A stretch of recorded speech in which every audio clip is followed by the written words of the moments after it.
ನಮಸ್ಕಾರ. ನೀವು ನೋಡ್ತಾ ಇದ್ದೀರಾ ನ್ಯೂಸ್ 18 ಡಿಜಿಟಲ್. ನಾನು ರಘುರಾಜ್.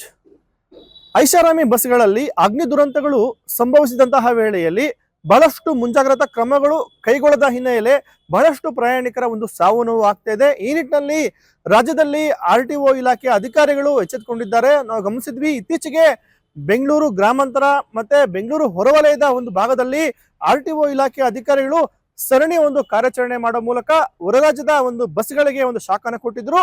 ಇದೇ ನಿಟ್ಟಿನಲ್ಲಿ ಇವತ್ತು ಕೋಲಾರದಲ್ಲೂ ಕೂಡ ಕೋಲಾರದ ಬೆಂಗಳೂರು ಮತ್ತು ಚೆನ್ನೈ ಮಾರ್ಗದಲ್ಲಿ ಓಡಾಡ್ತಾ ಇದ್ದಂತಹ ಐಷಾರಾಮಿ ಹೊರ ರಾಜ್ಯದ ಬಸ್ಗಳಿಗೆ ಇವತ್ತು ಶಾಕ್ ಅನ್ನ ಕೊಟ್ಟಿರ್ತಕ್ಕಂಥದ್ದು. ಈ ಒಂದು ಸುದ್ದಿಯನ್ನ ಹೇಳ್ತೀನಿ ವೀಕ್ಷಕರೇ. ಅದಕ್ಕಿಂತ ಮುಂಚೆ ನ್ಯೂಸ್ 18 ಒಂದು ಯೂಟ್ಯೂಬ್ ನ ಚಾನಲ್ ಏನಿದೆ, ಆ ಚಾನಲ್ ಅನ್ನು ತಾವು ಸಬ್ಸ್ಕ್ರೈಬ್ ಮಾಡಿ, ಜೊತೆಗೆ ಎಲ್ಲ ಸುದ್ದಿಗಳನ್ನು ತಾವು ಶೇರ್ ಮಾಡಿ, ಜೊತೆಗೆ ನ್ಯೂಸ್ 18 ಕನ್ನಡದ ಫೇಸ್ಬುಕ್ ಪೇಜ್ ಮತ್ತೆ ಇನ್ಸ್ಟಾಗ್ರಾಮ್ ಪೇಜ್ ಅನ್ನ ತಾವು ಲೈಕ್ ಮಾಡಿ ಮತ್ತೆ ಫಾಲೋ ಮಾಡಿ ಅಂತಕ್ಕಂಥ ಒಂದು ಮನವಿಯನ್ನ ಮಾಡ್ತಾ ಇದ್ದೇವೆ. ಇನ್ನು ಇವತ್ತು ಬೆಳ್ಳಂಬೆಳಗ್ಗೆ ಕೋಲಾರದಲ್ಲಿ ಸಾರಿಗೆ ಇಲಾಖೆಯ ಜಂಟಿ ಆಯುಕ್ತ ಆಗಿರ್ತಕ್ಕಂಥ ಗಾಯತ್ರಿ ದೇವಿ ಅವರ ನೇತೃತ್ವದಲ್ಲಿ ಇವತ್ತು ಒಂದು ಭರ್ಜರಿ ಒಂದು ಕಾರ್ಯಾಚರಣೆಯನ್ನ ಇವತ್ತು RTO ಇಲಾಖೆ ಅಧಿಕಾರಿಗಳು ಮಾಡಿರ್ತಕ್ಕಂಥದ್ದು. ಬೆಳಗ್ಗೆ ಸುಮಾರು 2 ಗಂಟೆಯಿಂದ ಅಧಿಕಾರಿಗಳು ಬೆಳ್ಳಂಬೆಳಗ್ಗೆ ಸುಮಾರು 15 ಜನ ಇನ್ಸ್ಪೆಕ್ಟರ್ಗಳ ಒಂದು ನೇತೃತ್ವದಲ್ಲಿ ಸುಮಾರು ಸಿಬ್ಬಂದಿಗಳ ಒಂದು ಸಹಯೋಗದಲ್ಲಿ ಇವತ್ತು ಒಂದು ದಾಳಿಯನ್ನ ಅಧಿಕಾರಿಗಳು ಮಾಡಿರ್ತಕ್ಕಂಥದ್ದು. ಹೇಳಿ ಕೇಳಿ ಕೋಲಾರ ಜಿಲ್ಲೆ ಏನಿದೆ, ಬೆಂಗಳೂರಿಗೆ ಒಂದು ಆಸ್ಪಾಸು ದೂರದಲ್ಲಿ ಇರ್ತಕ್ಕಂಥ ಒಂದು ಜಿಲ್ಲೆ ಆಗಿರ್ತಕ್ಕಂಥದ್ದು. ಇಲ್ಲಿ ಹಾದು ಹೋಗ್ತಾ ಇರ್ತಕ್ಕಂಥ ಒಂದು ಚೆನ್ನೈ ಮತ್ತೆ ಬೆಂಗಳೂರು ಮಾರ್ಗದ ಒಂದು ರಾಷ್ಟ್ರೀಯ ಹೆದ್ದಾರಿಯ 75ರ ಒಂದು ಮಾರ್ಗದಲ್ಲಿ ನಿತ್ಯ ನೂರಾರು ಐಷಾರಾಮಿ ಒಂದು ಬಸ್ಗಳು ಇಲ್ಲಿ ಪ್ರಯಾಣ ಮಾಡುತ್ತೆ.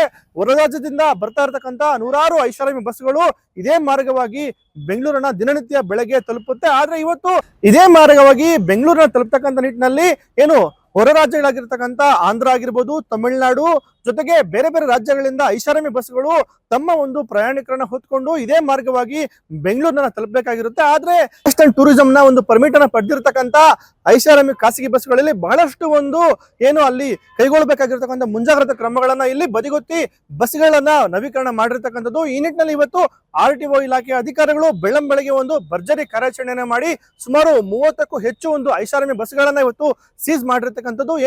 ಸಾರಿಗೆ ಇಲಾಖೆಯ ಜಂಟಿ ಆಯುಕ್ತ ಆಗಿರ್ತಕ್ಕಂಥ ದೇವಿ ಅವರ ನೇತೃತ್ವದಲ್ಲಿ ಸುಮಾರು 15ಕ್ಕೂ ಹೆಚ್ಚು ಇನ್ಸ್ಪೆಕ್ಟರ್ಗಳು ಇವತ್ತು ಈ ಒಂದು ದಾಳಿಯಲ್ಲಿ ಇವತ್ತು ಭಾಗಿಯಾಗಿದ್ರು. ಹೊರ ರಾಜ್ಯಗಳಿಂದ ಬರ್ತಕ್ಕಂಥ ಬಸ್ಗಳು ನಮ್ಮ ರಾಜ್ಯದಲ್ಲಿ ಒಂದು ತೆರಿಗೆಯನ್ನ ವಂಚನೆ ಮಾಡ್ತಾ ಇರ್ತಕ್ಕಂಥದ್ದು. ಆ ಸಾರಿಗೆ ಇಲಾಖೆ ಅಧಿಕಾರಿಗಳು ಇವತ್ತು ದಾಳಿಯನ್ನ ಮಾಡಿ ಬಸ್ಗಳನ್ನ ಅಧಿಕಾರಿಗಳು ತಪಾಸಣೆಯನ್ನ ಮಾಡಿದ್ದಾರೆ.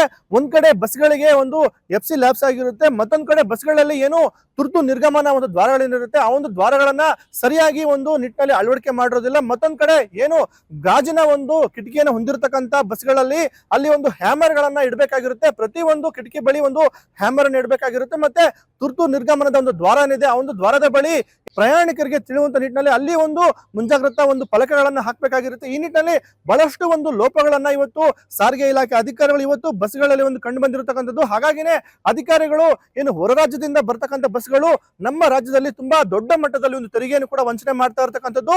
ರಾಷ್ಟ್ರೀಯ ಒಂದು ಟೂರಿಸಂ ನ ಒಂದು ಪರ್ಮಿಟ್ ಅನ್ನ ಪಡೆದಿರ್ತಕ್ಕಂಥ ಖಾಸಗಿ ಬಸ್ಗಳಿದೆ, ನಮ್ಮ ರಾಜ್ಯದಲ್ಲಿ ಕೂಡ ತೆರಿಗೆಯನ್ನು ಕಟ್ಟಬೇಕಾಗಿರುತ್ತೆ. ಈ ನಿಟ್ಟಿನಲ್ಲಿ ಎಲ್ಲ ಕಡೆ ಒಂದು RTO ಚೆಕ್ ಪೋಸ್ಟ್ಗಳು ಕೂಡ ಇರುತ್ತೆ, ಅಲ್ಲಿ ಅವರು ತೆರಿಗೆಯನ್ನ ಪಾವತಿ ಮಾಡಬೇಕಾಗಿರುತ್ತೆ. ಆದ್ರೆ ತೆರಿಗೆಯನ್ನ ಪಾವತಿ ಮಾಡ್ದೇನೆ ನಮ್ಮ ರಾಜ್ಯದ ಇರ್ತಕ್ಕಂಥ ಒಂದು ರಸ್ತೆಗಳನ್ನ ಬಳಸ್ಕೊಳ್ತಾರೆ. ಈ ನಿಟ್ಟಿನಲ್ಲಿ ತೆರಿಗೆಯನ್ನ ಪಾವತಿ ಯಾರು ಮಾಡಿರೋದಿಲ್ಲ ಅಂತ ಒಂದು ಬಸ್ಗಳನ್ನ ಇವತ್ತು ಅಧಿಕಾರಿಗಳು ಪತ್ತೆ ಹಚ್ಚಿ ಬಸ್ಗಳನ್ನ ಸೀಸ್ ಮಾಡಿರ್ತಕ್ಕಂಥದ್ದು. ಸುಮಾರು 60 ಲಕ್ಷಕ್ಕೂ ಹೆಚ್ಚು ಇವತ್ತು ಒಂದು ದಂಡವನ್ನ ಅಧಿಕಾರಿಗಳಿಗೆ ವಸೂಲಿ ಮಾಡಿರ್ತಕ್ಕಂಥದ್ದು. ಬಸ್ಗಳಲ್ಲಿ ನಾವು ಗಮನಿಸಿದ್ವಿ, ಹೊರ ರಾಜ್ಯಗಳಲ್ಲಿ ಕೆಲವೊಮ್ಮೆ ನಾವು ಗಮನಿಸಿದ್ವಿ ಅಗ್ನಿ ದುರಂತಗಳಾಗಿರುತ್ತೆ. ಆ ಒಂದು ಅಗ್ನಿ ದುರಂತಗಳಲ್ಲಿ ಬಹಳಷ್ಟು ಒಂದು ಸಾವು ನೋವು ಕೂಡ ಆಗಿರುತ್ತೆ. ಇಂಥ ಪ್ರಯಾಣಿಕರಿಗೆ ಮುಂಜಾಗ್ರತಾ ಕ್ರಮವಾಗಿ ಬಸ್ಗಳಲ್ಲಿ ಏನಾದ್ರೂ ಈ ತರ ಒಂದು ಅಗ್ನಿ ದುರಂತ ಆದ್ರೆ ಅವರು ಯಾವ ರೀತಿಯಲ್ಲಿ ತಪ್ಪಿಸ್ಕೊಳ್ಬೇಕು ಅಂತಕ್ಕಂಥ ಒಂದು ಮಾಹಿತಿ ಫಲಕವನ್ನು ಕೂಡ ಅಲ್ಲಿ ಹಾಕ್ಬೇಕಾಗಿರುತ್ತೆ. ಆದ್ರೆ ಇಂಥ ಯಾವುದೇ ಒಂದು ಕ್ರಮಗಳು ಬಸ್ಗಳಲ್ಲಿ ಕಂಡು ಬಂದಿರೋದಿಲ್ಲ. ಹಾಗಾಗಿನೇ ಅಧಿಕಾರಿಗಳು 30ಕ್ಕೂ ಹೆಚ್ಚು ಬಸ್ಗಳನ್ನ ಇದೀಗ ಸೀಸ್ ಮಾಡಿರ್ತಕ್ಕಂಥದ್ದು. ಇನ್ನು ಈ ಬಗ್ಗೆ ಮಾತನಾಡಿರ್ತಕ್ಕಂಥ ಸಾರಿಗೆ ಇಲಾಖೆಯ ಜಂಟಿ ಆಯುಕ್ತೆ ಗಾಯತ್ರಿ ದೇವಿ ಅವರು ರಾಜ್ಯಗಳಿಂದ ನಮ್ಮ ರಾಜ್ಯಕ್ಕೆ ಬರ್ತಕ್ಕಂಥ ಖಾಸಗಿ ಬಸ್ಗಳು ಪ್ರಯಾಣಿಕರನ್ನ ತುಂಬಿಸ್ಕೊಂಡ್ ಬರ್ತಾರೆ. ಈ ನಿಟ್ಟಿನಲ್ಲಿ ಅವರು ನಮ್ಮ ರಾಜ್ಯದಲ್ಲಿ ತೆರಿಗೆಯನ್ನು ಕೂಡ ವಂಚನೆ ಮಾಡ್ತಾ ಇದ್ದಾರೆ. ಜೊತೆಗೆ ಬಸ್ಗಳಲ್ಲಿ ತಮಗೆ ಬೇಕಾದಂತಹ ರೀತಿಯಲ್ಲಿ ಒಂದು ನವೀಕರಣವನ್ನು ಮಾಡ್ಕೊಂಡಿರ್ತಾರೆ. ಆದ್ರೆ ಪ್ರಯಾಣಿಕರ ಒಂದು ಮುಂಜಾಗ್ರತಾ ಕ್ರಮ ಸಂಬಂಧಪಟ್ಟಂತೆ ಪ್ರಯಾಣಿಕರಿಗೆ ಮುಂದೆ ಏನಾದ್ರೂ ಅನಾಹುತ ಆದಲ್ಲಿ ಅವರು ಹೇಗೆಲ್ಲ ತಪ್ಪಿಸ್ಕೊಳ್ಬಹುದು ಅಂತ ಒಂದು ಮಾರ್ಗಗಳ ವಿಚಾರವಾಗಿ ಬಹಳಷ್ಟೊಂದು ನಿರ್ಲಕ್ಷ್ಯವನ್ನ ಇಲ್ಲಿ ವಹಿಸಿರ್ತಕ್ಕಂಥದ್ದು. ಈ ನಿಟ್ಟಿನಲ್ಲಿ ಅವರಿಗೆ ದಂಡವನ್ನ ಇದೀಗ ವಿಧಿಸಿರೋದಾಗಿ ಅಧಿಕಾರಿಗಳು ಹೇಳಿರ್ತಕ್ಕಂಥದ್ದು. ಕೋಲಾರ ಭಾಗದಲ್ಲಿ ನಾವು ಈ ಒಂದು ಕಾರ್ಯಾಚರಣೆಯನ್ನು ಹಮ್ಮಿಕೊಂಡಿದ್ದೀವಿ ಇವತ್ತಿನ ದಿವಸ. ಇದರಲ್ಲಿ ನಮಗೆ ಒಂದು ಸುಮಾರು 10ರಿಂದ 15 ಜನ ಇನ್ಸ್ಪೆಕ್ಟರ್ಸು ನಮ್ಮ ಎಂಟೈರ್ ವಿಭಾಗದಿಂದ ಅಂದರೆ ಗ್ರಾಮಾಂತರ ಬೆಂಗಳೂರು ಗ್ರಾಮಾಂತರ ವಿಭಾಗದಿಂದ ಎಲ್ಲ ಜನ ನಮ್ಮ ಇನ್ಸ್ಪೆಕ್ಟರ್ಸ್ ಎಲ್ಲರೂ ಕೂಡ ಬಂದಿದ್ದಾರೆ.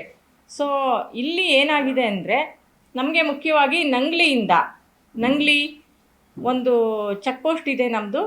ಅಲ್ಲಿಂದ ನಮಗೆ ಮೇಯ್ನ್ ಎಂಟ್ರೆನ್ಸು ಒಂದು ಆಂಧ್ರ ಪ್ರದೇಶ ಮತ್ತು ತಮಿಳ್ನಾಡಿಂದ KGF ಮುಖಾಂತರ ತಮಿಳ್ನಾಡಿಂದ ಬರೋವಂಥ ಬಸ್ಗಳು, ಆಲ್ ಇಂಡಿಯಾ ಟೂರಿಸ್ಟ್ ಪರ್ಮಿಟ್ ಹೊಂದಿರೋ ಅಂಥ ಬಸ್ಗಳು ಇಲ್ಲಿ ಬರ್ತಾ ಇದೆ, ಸ್ಲೀಪರ್ ಕೋಚ್ ಬಸ್ಗಳು. ಅದರಲ್ಲೂ ಅವರೆಲ್ಲ ಅರುಣಾಚಲ್ ಪ್ರದೇಶ್, ನಾಗಾಲ್ಯಾಂಡ್, ನೇಪಾಳ್, ಒಡಿಶಾ ಒಂದು ಆ ರಾಜ್ಯಗಳಿಗೆ ಸಂಬಂಧಪಟ್ಟಿರುವಂಥ ವಾಹನಗಳಾಗಿದ್ದಾವೆ. ಎಲ್ಲರೂ ಕೂಡ ಕರ್ನಾಟಕ ರಾಜ್ಯದ್ದು ಒಂದು ತೆರಿಗೆನ ಪಾವತಿ ಮಾಡ್ದೇನೆ ಹಾಗೆ ಒಳಗಡೆ ಬರ್ತಾರೆ, ನಮ್ಮ ರಸ್ತೆಗಳು ಉಪಯೋಗಿಸ್ಕೊಳ್ತಾರೆ, ತೆರಿಗೆ ಕಟ್ಟಿದ್ದೇನೆ ಹಾಗೆ ಓಡಿಸ್ತಾರೆ. ಎಷ್ಟೋ ಬಸ್ಗಳಲ್ಲಿ FC ಮುಗಿದೋಗಿರುತ್ತೆ. ಸೊ ಇವೆಲ್ಲವೂ ನಾವು ಪತ್ತೆ ಹಚ್ಚುವಂಥ ಕೆಲಸಗಳನ್ನು ಈಗಾಗಲೇ ನಮ್ಮ ರಾಜ್ಯದಾದ್ಯಂತ ಹಮ್ಮಿಕೊಂಡಿದ್ದು, ಅದರಲ್ಲಿ ಬೆಂಗಳೂರಲ್ಲಿ ನಗರ ಮತ್ತು ಗ್ರಾಮೀಣ ಭಾಗದಲ್ಲಿ ಎಲ್ಲ ನಾವು ಹೆಚ್ಚಿನ ಕಾರ್ಯಾಚರಣೆ ಮುಖಾಂತರ ಇದನ್ನ ಜಾರಿಗೊಳಿಸಿದ್ದೇವೆ. ಹೊರ ರಾಜ್ಯದಲ್ಲಿ ಸಂಭವಿಸಿರ್ತಕ್ಕಂಥ ಕೆಲವೊಂದು ಅಗ್ನಿ ದುರಂತ ಪ್ರಕರಣಗಳು ನಮ್ಮ ರಾಜ್ಯದಲ್ಲಿ ಸಂಭವಿಸಬಾರದು. ಜೊತೆಗೆ ನಮ್ಮ ರಾಜ್ಯದಲ್ಲಿ ಏನು ತೆರಿಗೆಯನ್ನ ವಂಚನೆ ಮಾಡಿ ಇಲ್ಲಿ ರಾಜಾರೋಷವಾಗಿ ಓಡಾಡ್ತಾ ಇರತಕ್ಕಂಥ ಐಷಾರಾಮಿ ಬಸ್ಗಳಿಗೆ ಇವತ್ತು ಕೋಲಾರದಲ್ಲಿ RTO ಇಲಾಖೆ ಅಧಿಕಾರಿಗಳು ಶಾಖನ ಕೊಟ್ಟಿರ್ತಕ್ಕಂಥದ್ದು. ಪ್ರಮುಖವಾಗಿ ಈ ಒಂದು ಬೆಂಗಳೂರು, ಚೆನ್ನೈ ಮತ್ತು ತಿರುಪತಿ ಮಾರ್ಗದಲ್ಲಿ ಹೆಚ್ಚಾಗಿ ಒಂದು ಖಾಸಗಿ ಬಸ್ಗಳು ಓಡಾಡುತ್ತೆ. ಹಾಗಾಗಿನೇ ಬಸ್ಗಳು ಈ ಕಡೆಯಿಂದ ಬೆಂಗಳೂರಿಗೆ ತಲುಪುವ ಕಾರಣ ಇದಕ್ಕೆ ಖಾಸಗಿ ಬಸ್ನ ಮಾಲೀಕರು ತೆರಿಗೆಯನ್ನು ಪಾವತಿ ಮಾಡಿದ್ರೆ ಲಕ್ಷಾಂತರ ರೂಪಾಯಿ ಒಂದು ತೆರಿಗೆ ಹಣ ಕೂಡ ರಾಜ್ಯಕ್ಕೆ ಸಂಗ್ರಹ ಆಗುತ್ತೆ. ಆದ್ರೆ ಈ ರೀತಿಯಾಗಿ ಒಂದು ಟೂರಿಸಂನ ಒಂದು ಪರ್ಮಿಟ್ ಅನ್ನು ತೆಗೆದುಕೊಂಡ್ಬಂದು ಇಲ್ಲಿ ಒಂದು ಪ್ರಯಾಣಿಕರನ್ನ ಓಡಿಸ್ತಾ ಇರ್ತಕ್ಕಂಥದ್ದು ಎಷ್ಟು ಮಾತ್ರ ಸರಿ. ಹಾಗಾಗಿನೇ ಸರ್ಕಾರಕ್ಕೆ ಕಟ್ಟಬೇಕಾಗಿರ್ತಕ್ಕಂಥ ತೆರಿಗೆಯನ್ನ ಸರಿಯಾಗಿ ಕಟ್ಟಬೇಕಾಗುತ್ತೆ. ಇಲ್ಲ ಅಂತ ಹೇಳಿದ್ರೆ ಮುಲಾಜಿಲ್ಲದೆ ಒಂದು ಕಾನೂನು ಕ್ರಮವನ್ನ ಜರುಗಿಸ್ತೀವಿ ಅಂತಕ್ಕಂಥ ಒಂದು ಎಚ್ಚರಿಕೆಯನ್ನ ಇವತ್ತು ಸಾರಿಗೆ ಇಲಾಖೆ ಅಧಿಕಾರಿಗಳು ಕೊಟ್ಟಿರ್ತಕ್ಕಂಥದ್ದು. ರಘುರಾಜ್, News 18, ಕೋಲಾರ. ನಿರ್ಭೀತ, ನಿಷ್ಪಕ್ಷಪಾತ, ವಿಶ್ವಾಸಾರ್ಹ ಸುದ್ದಿಗಳಿಗೆ ಮತ್ತೊಂದು ಹೆಸರಾಗಿರುವ News 18 ಕನ್ನಡ ಈಗ ಆಪ್ನಲ್ಲೂ ಲಭ್ಯವಿದೆ. ದಯವಿಟ್ಟು ಇಲ್ಲಿರುವ QR ಕೋಡ್ ಸ್ಕ್ಯಾನ್ ಮಾಡಿಕೊಂಡು ಆಪ್ ಡೌನ್ಲೋಡ್ ಮಾಡೋದಕ್ಕೆ ಮರಿಬೇಡಿ. ನಿಮ್ಮ ಬೆಂಬಲ ಹೀಗೆ ಸದಾ ನಮ್ಮೊಂದಿಗಿರಲಿ. ಧನ್ಯವಾದ.